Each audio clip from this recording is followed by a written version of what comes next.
Good afternoon everyone. Been asked if I could do a video on three-way valves in the heating system.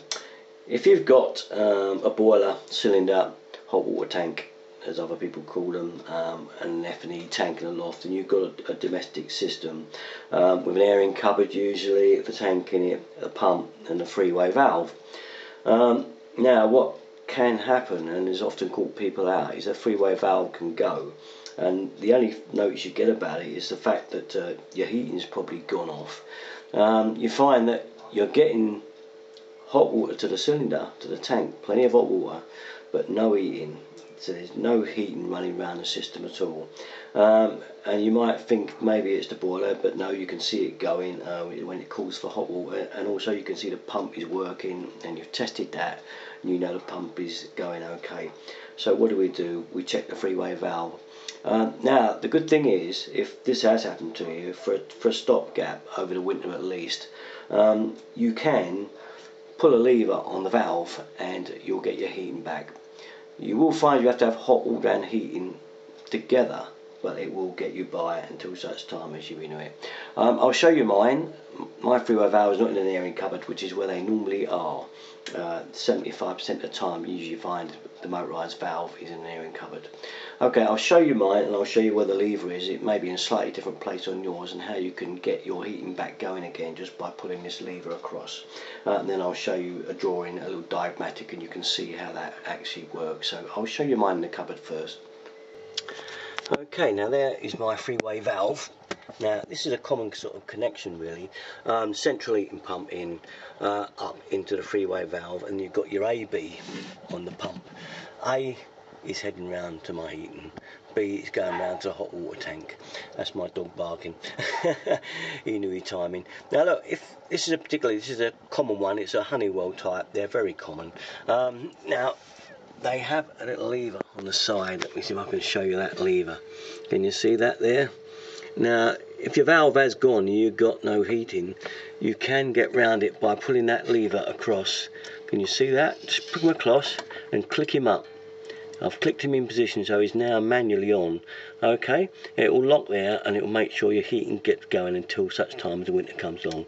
To release, just let it go and it will spring back. I'm only just showing you that, but lock it up in position, on the locked off position up there. Okay, once you've done that, your heating will stay on it, and it's a good stopgap until you get this done. If it has gone, you can just replace the electronic part, the head. We call it the head of the unit. It does come off and you can redo it, but obviously make sure you know what you're doing as far as connecting the wires up in the box, because as you can see there's a lot of power in there, so make sure you know what you're doing. Generally I always replace the whole thing. I like to get the whole thing renewed, because if that's worn, you know, bottom dollar, probably the actual valve part is worn as well. So that's a little trick to get you around if you find you've got no heating at all and you've got this type of system. So check your three-way valve, it's a must. Okay, I'll show you back to the drawing now. Well, here is our drawing. Well, I've sketched out a bit rough, but never mind.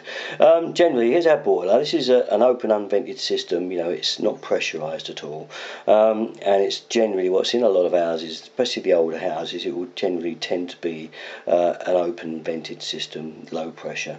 Generally, you've got your boiler. You'd have a flow pipe coming up like this, and then you'd probably have an air separator. Sometimes they don't. Sometimes you have what's called a H system, but I won't run into that, with a feed going up. And you'll find it vents in the roof tank there, in the little header tank, F&E tank, and then the cold feed drops that side of the valve. It then runs down into a pump. You should find that in your airing cupboard if it's this type of system, but not always, I'm afraid, not always. And then it will come to your three-way valve. Now look, there's the three-way valve. Generally, you can see what happens. The B side normally goes into the cylinder, the hot water tank, and heats the water up.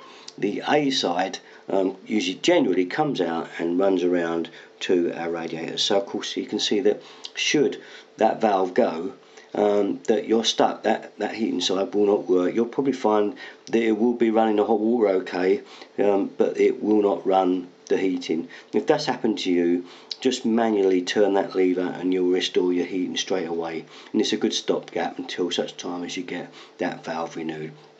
Now if you've got two separate zone valves, that comes down, it goes into two separate valves, you will find that one of them is gone. If it's the one to the heating, again the same thing, you've got a lever on it and you can click it across and get your heating going again. So I've showed a three-way valve, but there are others with two, which is just goes into one here and one there. Again, the one that would go up into the tank and the other one would go around the heating. And if you pull the lever across on the one to the heating, you'll get your heating going again as a stopgap for a while until you get the valve sorted out. Okay, and that's it. It's as simple as layman terms I can possibly make it for you. If you've got any questions on it, do just give me a mail. You know how to contact me. Okay, so that's it from me. Thanks very much for watching. Derrickton33 for all my videos. Thanks for watching.